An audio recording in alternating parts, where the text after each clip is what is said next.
Bismillahirrahmanirrahim. Assalamualaikum warahmatullahi wabarakatuh. Waalaikumsalam warahmatullahi wabarakatuh. Bismillahirrahmanirrahim. Alhamdulillahirabbil alamin. Wassalatu wassalamu ala asyrafil anbiya'i wal mursalin sayyidina wa maulana Muhammadin wa ala alihi wa sahbihi ajmain. Rabbi shrah li sadri wa yassir li amri wahlul 'uqdatam min lisani yafqahu qawli, amma ba'du. Hadirin jamaah salat maghrib Masjid Jami Al-Barkah yang senantiasa dalam lindungan Allah Subhanahu wa taala. Alhamdulillah, yang pertama mari kita kirimkan rasa syukur dan terima kasih kita kehadirat Allah Subhanahu wa taala, Zat yang telah memberikan kepada kita berbagai macam nikmat, baik itu nikmat iman, nikmat Islam, sehingga kita bisa berkumpul di tempat yang penuh dengan keberkahan. Salawat dan salam tak lupa kita kirimkan kepada baginda kita Nabi besar Muhammad sallallahu alaihi wasallam, suri tauladan kita yang selalu kita harapkan syafaat beliau pada hari kiamat kelak. Semoga kita semua tergolong sebagai umat beliau yang mendapatkan syafaat pada hari kiamat kelak. Amin, amin ya rabbal alamin. Hadirin yang dirahmati Allah, bapak-bapak, alhamdulillah kita bisa kembali berkumpul dalam majelis taklim. Majelis taklim ini kita bersilaturahmi, salat berjamaah bersama, sekaligus mempelajari hadis-hadis Nabi Muhammad sallallahu alaihi wasallam. Sebelum itu, mari kita bacakan terlebih dahulu surat Fatihah li Nabi Muhammadin sallallahu alaihi wasallam wa li atba'ihim ila yaumiddin. Kemudian untuk keluarga kita, baik yang sudah mendahului kita ataupun yang masih bersama kita, semoga Allah berikan yang terbaik untuk mereka semua, untuk kita semua. Dan secara khusus kita persembahkan Al-Fatihah untuk Syekh Imam An-Nawawi Ad-Dimashqi. Semoga beliau berkenan untuk memberikan futuh, memberikan ilmu yang bermanfaat dari karya-karya beliau. Ala hadhihi niyah wa ala kulli niyatin salihah wa ila hadratin Nabi Mustafa Sayyidina Muhammadin sallallahu alaihi wasallam. Al-Fatihah. A'udzu billahi minasy syaithanir rajim. Bismillahirrahmanirrahim. Alhamdulillahi rabbil alamin. Ar-Rahmanir Rahim. Maliki yaumiddin. Iyyaka na'budu wa iyyaka nasta'in. Ihdinas siratal mustaqim. Siratal ladzina an'amta 'alaihim ghairil maghdubi 'alaihim waladdallin. Amin. Bismillahirrahmanirrahim. Babu fadli dhaqfatil muslimina wal fuqara'i wal khamilina. Bab tentang keutamaan orang-orang yang lemah dan orang-orang yang fakir dari kalangan umat muslim. Bab yang menerangkan tentang keutamaan orang-orang yang lemah, orang-orang yang fakir di kalangan umat muslim. Qala Allah Ta'ala, bismillahirrahmanirrahim, wasbir nafsaka ma'al ladhina yad'una rabbahum bil ghadati wal 'ashiyyi yuriduna wajhah wa la ta'du 'ainaka 'anhum. Hadirin yang dirahmati Allah, bab ini menerangkan tentang bahwasanya Rasulullah sallallahu alaihi wasallam itu berpihak juga kepada wong cilik. Bahasanya berpihak kepada wong cilik, orang-orang kecil, orang-orang yang lemah. Jadi beliau diutus ke muka bumi ini bukan hanya untuk orang-orang kaya, untuk orang-orang yang kuat saja. Tapi kata Rasulullah, saya juga bersama orang-orang yang lemah, orang-orang yang dilemahkan. Nah, nanti ada perbedaannya. Wa an Harithata ibni Wahb qala sami'tu Rasulullah sallallahu alaihi wasallam yaqul. Nah, ini yang pertama, ada hadis dari Harithah bin Wahab bahwasanya beliau mendengar sami'tu Rasulullah sallallahu alaihi wasallam yaqul, dia mendengar Rasulullah bersabda, ala ukhbirukum bi ahlil jannah. Nah, jadi lagi ngumpul bersama para sahabat, lagi ngumpul bersama kaum-kaum teman-temannya, kata Rasulullah, ini mau nggak kalian saya kabarkan tentang penghuni surga? Gimana sih penghuni surga? Siapa sih penghuni surga? Nah, ditawarin seperti itu. Mau nggak kalian, wahai para sahabat, saya kasih bocoran nih, siapa sih orang-orang ahli surga itu? Nah, kata Nabi Muhammad, kullu dha'ifin mutadha'ifin law yaqsamu 'ala Allahi la abarrahu. Kata Rasulullah, kebanyakan ahli surga itu adalah kullu dha'ifin, ya, setiap orang-orang yang lemah, mutadha'ifin, begitupun dia dilemahkan. Ya. Maksudnya orang lemah di sini orang yang tidak kaya, orang yang biasa-biasa saja di dunia, yang mungkin pendapatannya biasa-biasa saja, pokoknya dia lemah. Dalam kehidupan dunia itu dia lemah, posisinya tidak kuat. Ataupun dia mutadha'if. Mutadha'if itu dia dilemahkan oleh keadaan. Misalnya dia hidup di suatu daerah yang pokoknya kondisinya membuat dia tidak berdaya. Ekonominya misalnya sangat tinggi, kemudian daerah sekitarnya banyak yang tidak suka ke dia, pokoknya dia menjadi lemah. Nah, itu termasuk min ahlil jannah. Kata Rasulullah, orang yang lemah ataupun yang dilemahkan oleh keadaan itu min ahlil jannah. Lau yaqsimu 'ala Allahi la abarrahu. Nah, orang-orang seperti ini, orang-orang yang lemah ini, kalau dia bersumpah, kalau dia meminta kepada Allah, la abarrahu, Allah akan mengijabah atau mengabulkan permintaannya. Kalau dia misalnya lemah, kemudian dia meminta kepada Allah, ini niscaya akan diijabah oleh Allah Subhanahu wa taala. Meskipun bentuk jawaban Allah itu beragam, ya. Jadi kalau kita berdoa jangan sedih kalau nggak langsung dijawab. Ada kalanya orang berdoa minta mobil langsung diberikan mobil. Ada kalanya orang yang meminta sesuatu diganti dengan yang lain. Kita minta mobil bertahun-tahun gak dikasih mobil, tapi kita diganti dengan kesehatan. Nah, itu kita harus paham seperti itu. Ala ukhbirukum bi ahlin nar. Nah, kata Rasulullah yang kedua, nah sekarang saya kasih tahu nih, siapa sih ahli neraka tersebut. Ahli neraka tadi ahli surga.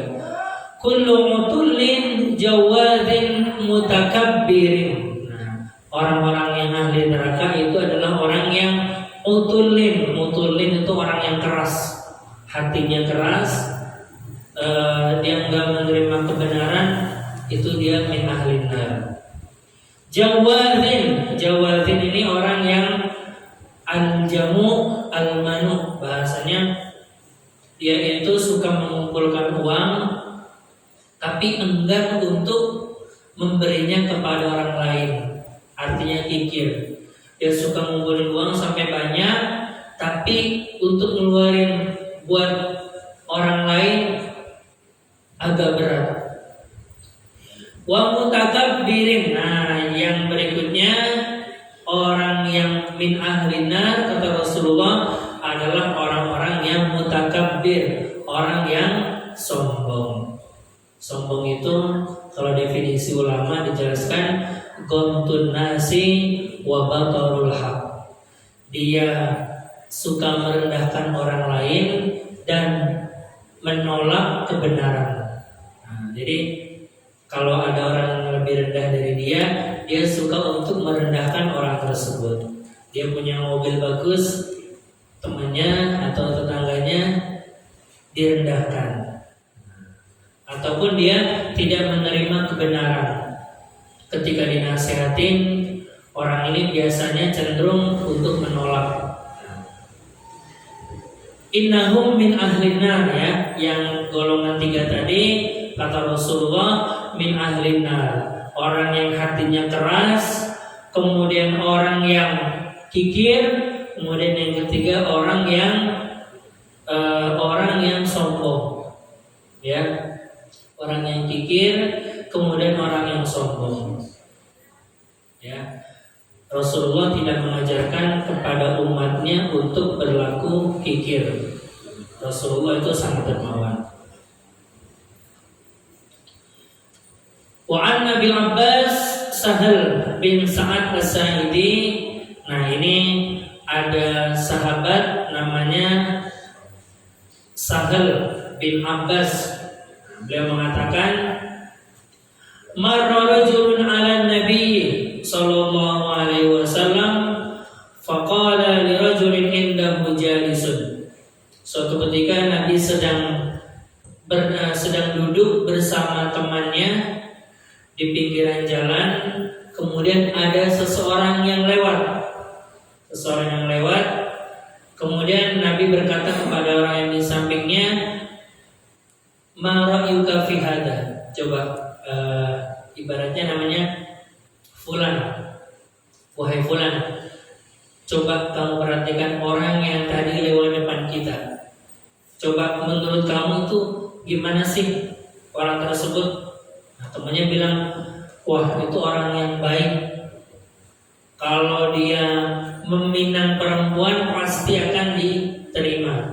Kalau dia meminta bantuan pasti akan diberikan bantuan. Nah, Rasulullah terdiam. Oke, kalau seperti itu.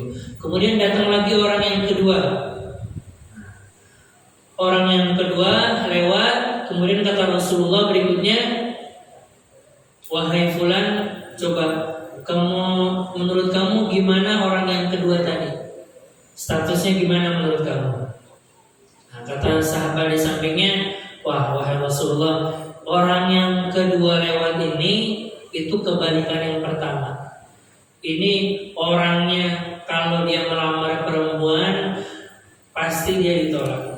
Kalau dia meminta bantuan pasti akan ditolak. Kalau dia ngomong pasti akan tidak didengar perkataannya. Nah, tapi kata Rasulullah, faqala Rasulullah sallallahu alaihi wasallam, hada khairun min mil'il ardi wa mithlihi. Hada khairun min mil'il ardi mithli hada. Kata Rasulullah, nah, orang yang kedua ini, asal kamu ketahui, yang kamu anggap orang ini statusnya jelek, nah, orang yang kedua yang lewat ini itu lebih baik ketimbang dunia dan seisinya.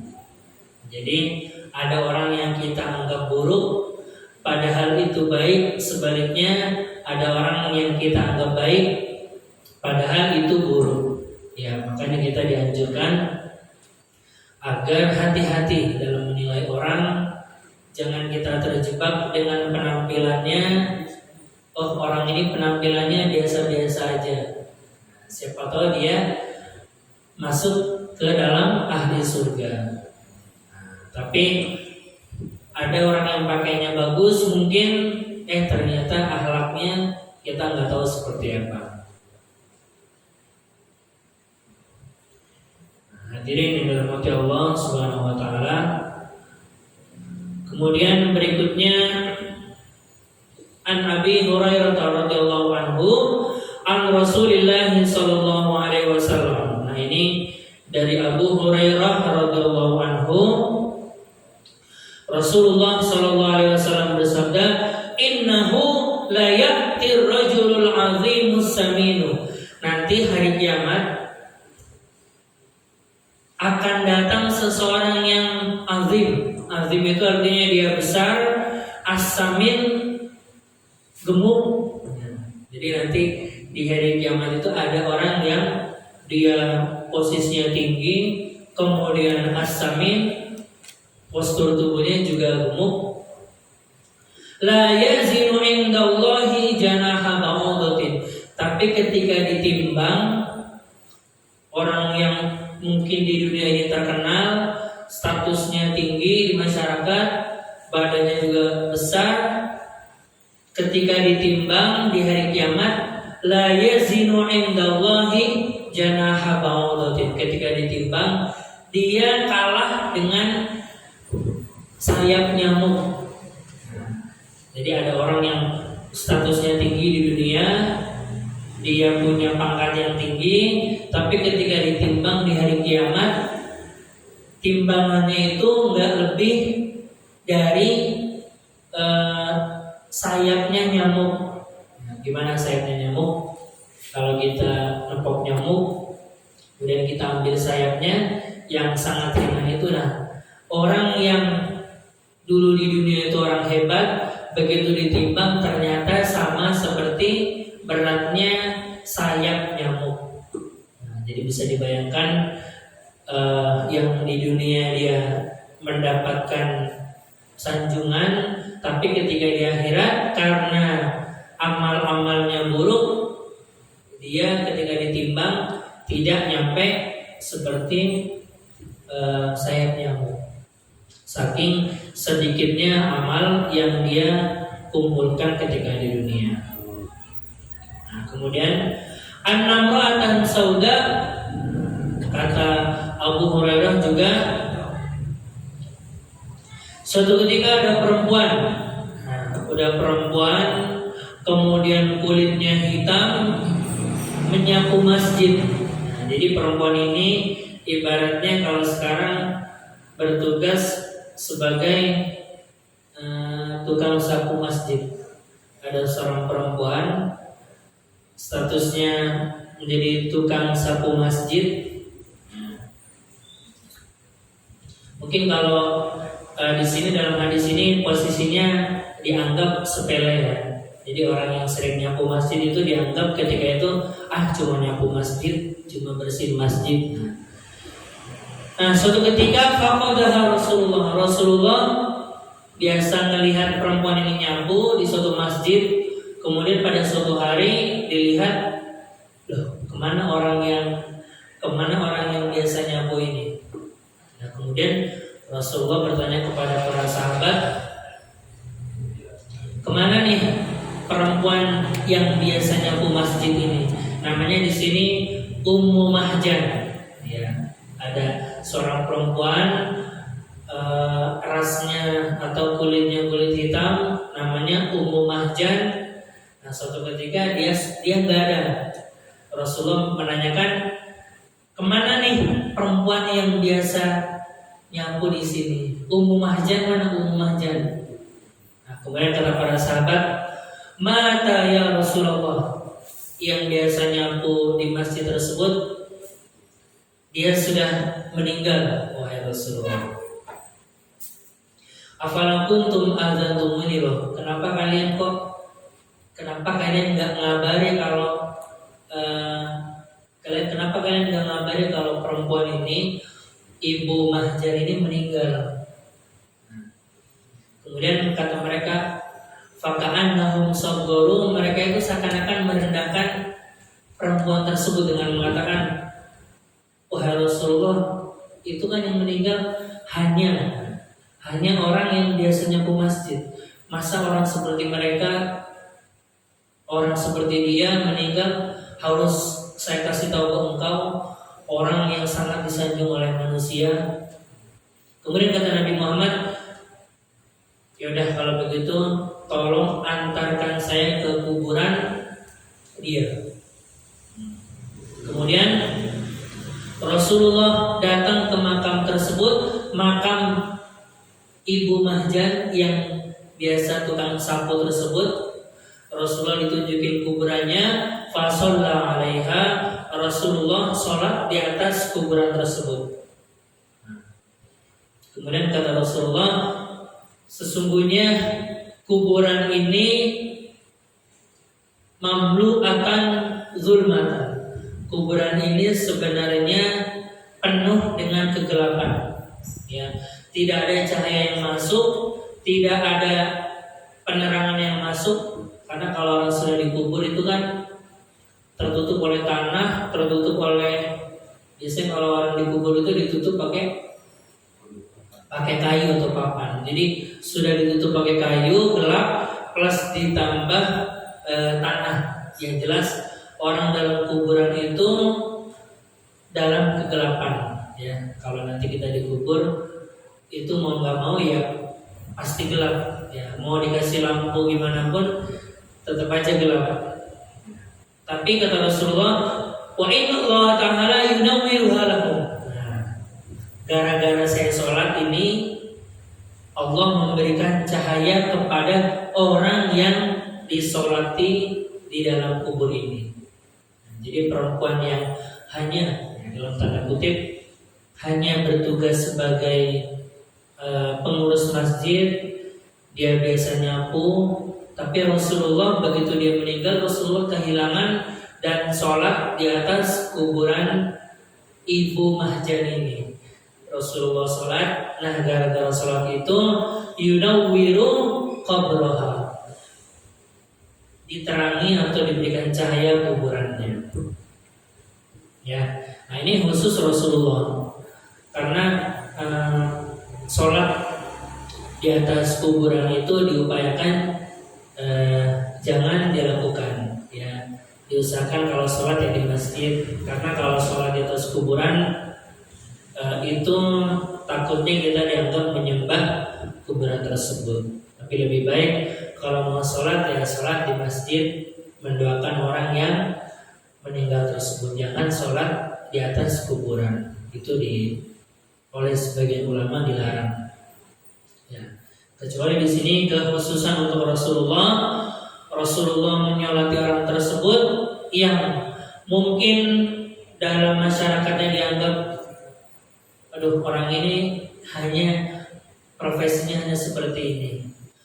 Ternyata Rasulullah mengatakan meskipun dia hanya sebagai tukang ya sapu-sapu masjid, tapi gara-gara itu Allah memberikan cahaya dalam kuburannya. Ya. Begitupun tadi kebalikannya, ada orang yang tinggi di dunia, posisinya tinggi di dunia, begitu ditimbang tidak lebih berat ketimbang sayap nyamuk. Jadi hati-hati, kita perlu menilai seseorang jangan hanya dari luarnya saja. Wa an Usamah radhiyallahu anhu anin Nabi sallallahu alaihi wasallam qala, dari Usamah radhiyallahu anhu dari Nabi Muhammad sallallahu alaihi wasallam. Nah, ini kekhususan Nabi Muhammad, salah satunya beliau itu mengetahui ghaibiyat. Ghaibiyat itu artinya hal-hal yang gaib. Ini hanya diberikan oleh Rasulullah. Rasulullah itu bisa mengetahui hal-hal yang gaib, seperti bagaimana kondisi surga, bagaimana kondisi ahli neraka. Kata Rasulullah, "Qumtu ala babil jannah." Suatu ketika saya berdiri di depan pintu surga. Nah, Rasulullah berdiri di pintu surga. Nah, mayoritas orang ahli surga di sana adalah al-masakin, orang-orang miskin. Jadi Rasulullah memantau, ibaratnya sama seperti di masjid. Rasulullah memantau di pintu, oh ternyata mayoritas penghuni masjid laki-laki misalnya. Nah, di sini Rasulullah diam di pintu surga, kemudian melihat ke dalam surga. Nah, itu mayoritas ahli surga adalah orang-orang miskin. Wa ashabul jaddi, orang yang kaya mahbusun. Orang-orang yang kaya itu ketika mau masuk pintu surga ditahan sama malaikat. Jadi ibaratnya yang miskin bisa langsung masuk. Kemudian yang kaya ini ditahan. Stop dulu, jangan masuk dulu. Nah, hal ini karena orang-orang yang kaya itu hisabnya lama, ya. Karena kalau orang miskin itu ya karena mungkin karena tabungannya sedikit, karena hartanya sedikit, jadi begitu masuk ke dalam surga dihisab itu cepat.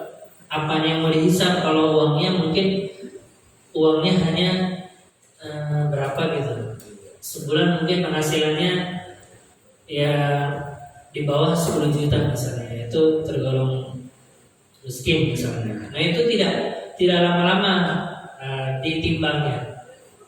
Ketimbang orang yang kaya yang mungkin sebulannya penghasilannya bisa nyampai 50 juta ke atas misalnya. Nah, itu hisabnya lebih lama, ya. Ibaratnya auditnya itu lebih lama. Ghairu anna ashabin nar qad umiru bihim ilan nar. Nah, orang-orang ahli neraka yang melihat tersebut sudah ngajak, udahlah orang-orang kaya kembali ke dalam neraka saja, tidak usah masuk surga. Wa kuntu ala babin nar. Nah, saya berdiri di depan pintu neraka. Mayoritas orang yang di dalam neraka tersebut adalah an-nisa, ya. Mayoritas penghuni neraka kalau di sini an-nisa. Apa an-nisa artinya? Perempuan.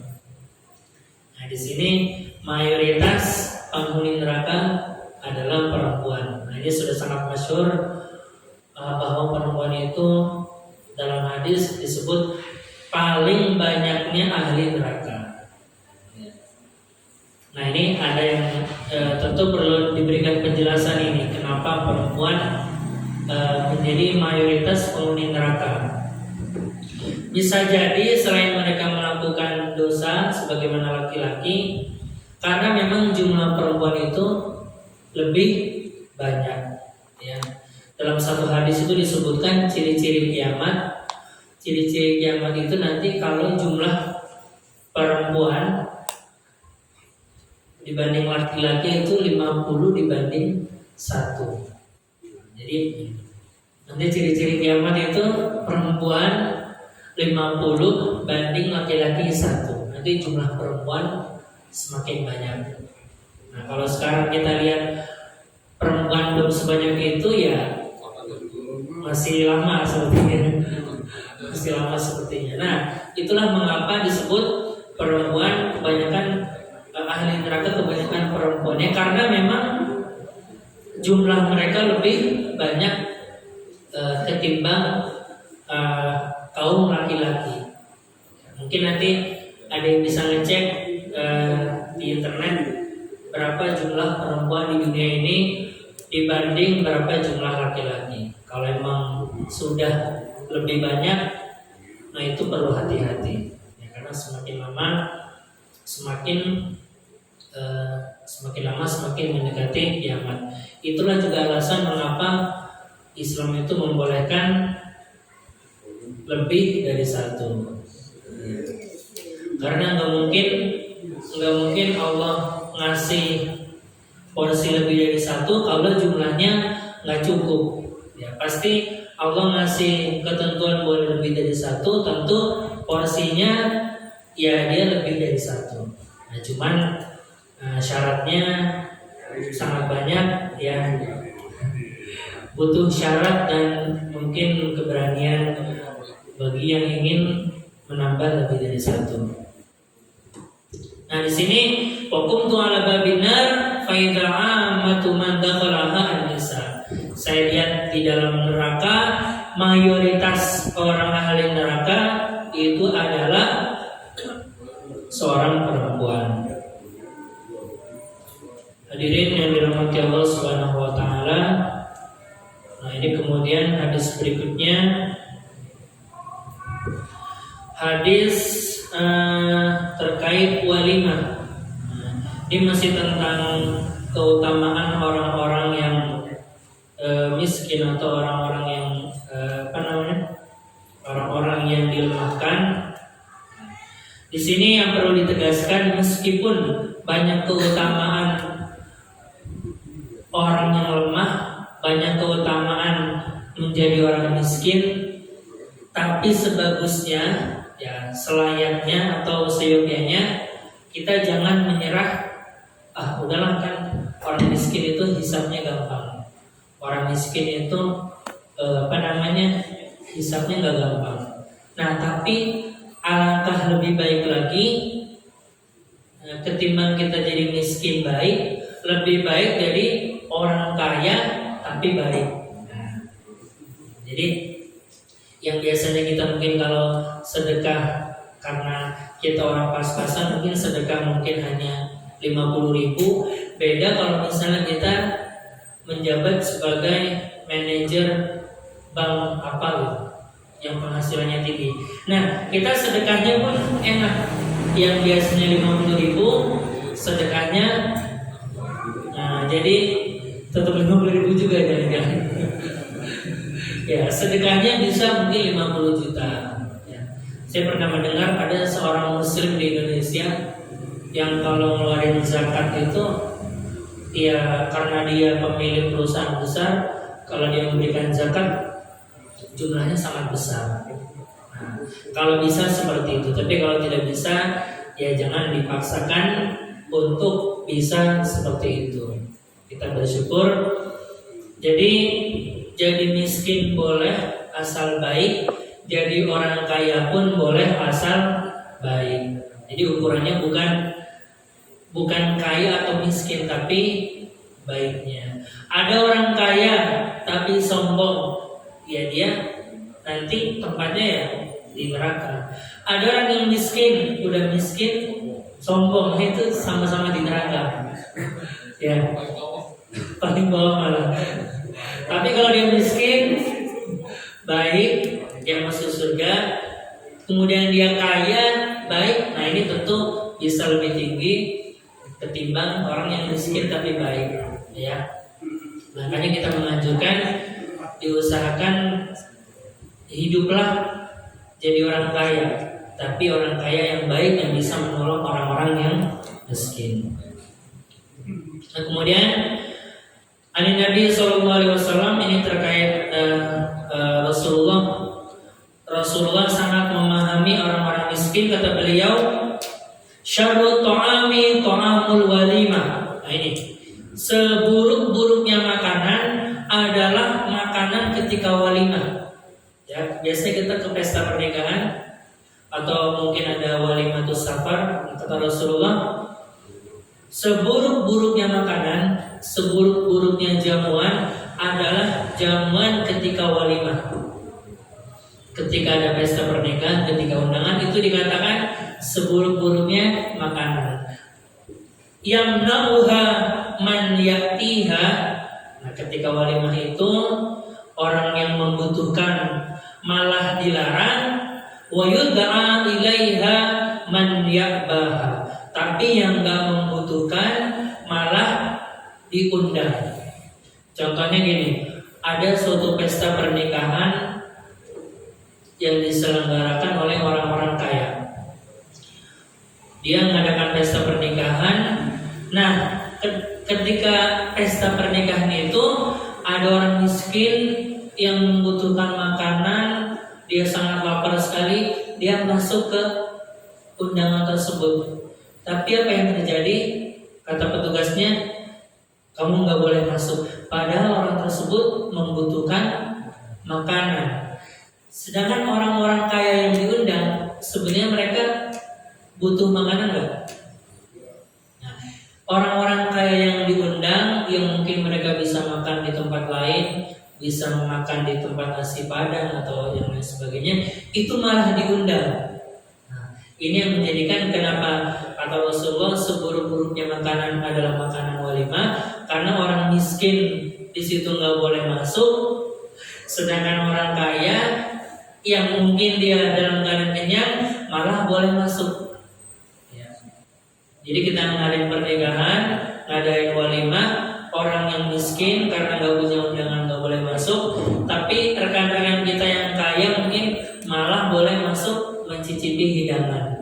Nah, makanya solusinya berarti kalau bikin walimahan diusahakan, tapi kalau nggak dibatasi juga bingung juga. Kalau setiap orang yang lewat, mampir, nanti porsinya juga kita bingung. Ya. Wa man lam yujib ad-da'wata, tapi kata Rasulullah, meskipun seburuk-buruknya ta'am itu adalah makanan walimah, tapi kalau kita diundang untuk memenuhi panggilan, maka kita wajib untuk mendatanginya, kecuali ada uzur. Kalau siapa yang tidak hadir dalam undangan tersebut, faqad asallaha wa rasulahu, maka dia sama saja telah bermaksiat kepada Allah Subhanahu wa taala. Bi'sa ta'amul walimah. Di sini ada hadis di bawah berikutnya, seburuk-buruknya ta'am adalah ta'amul walimah. Ya, makanan ketika walimah yang diundang orang-orang kaya, sedangkan yang orang-orang miskin itu yang tidak diundang. Oke. Hadirin yang dirahmati Allah Subhanahu wa taala, itu yang bisa kami sampaikan pada kesempatan kali ini, bab tentang keutamaan orang-orang yang lemah atau yang miskin. Ya, sebagaimana tadi kita bahas, memang banyak hadis-hadis atau ayat-ayat yang mengatakan orang miskin itu mulia, tapi bisa dikatakan lebih baik kita menjadi orang kaya baik ketimbang orang yang miskin sombong. Jadi pilihannya mau jadi miskin sombong atau miskin sombong atau kaya baik. Ya, lebih baik kita menjadi orang yang kaya baik. Ya, jadi kita bisa ngatur orang, kita bisa kita bisa menyuruh orang untuk kebaikan, sehingga kita tidak digoyang oleh gangguan-gangguan. Mari kita tutup dengan doa sejenak. A'udzubillahi minasyaitonir rajim. Bismillahirrahmanirrahim. Hamdan syakirin hamdan na'imin hamdan yuwafi ni'amahu wa kafi mazida. Ya Rabbana lakal hamdu kama yanbaghi li jalali wajhikal karim wa azimi sultanik. Allahumma anfa'na bima 'allamtana wa 'allimna ma yanfa'una wa barik lana fima 'allamtana innaka antal alimul hakim. Ya Allah, jadikanlah kami semua mendapatkan ilmu yang bermanfaat. Jadikanlah kami semua orang yang kaya dan baik hatinya. Ya Allah, berikanlah kepada kami husnul khatimah. Tutuplah lisan kami dengan ucapan la ilaha illallah Muhammadur Rasulullah sallallahu alaihi wasallam. Rabbana atina fid dunya hasanah wa fil akhirati hasanah wa qina adzabannar. Walhamdulillahi rabbil alamin. Terima kasih atas segala perhatian dan mohon maaf apabila ada kekhilafan. Mari kita tutup dengan baca hamdalah dan doa kafaratul majlis. Alhamdulillahirabbil alamin. Subhanakallahumma wa bihamdika asyhadu an la ilaha illa anta astaghfiruka wa atubu ilaik. Assalamualaikum warahmatullahi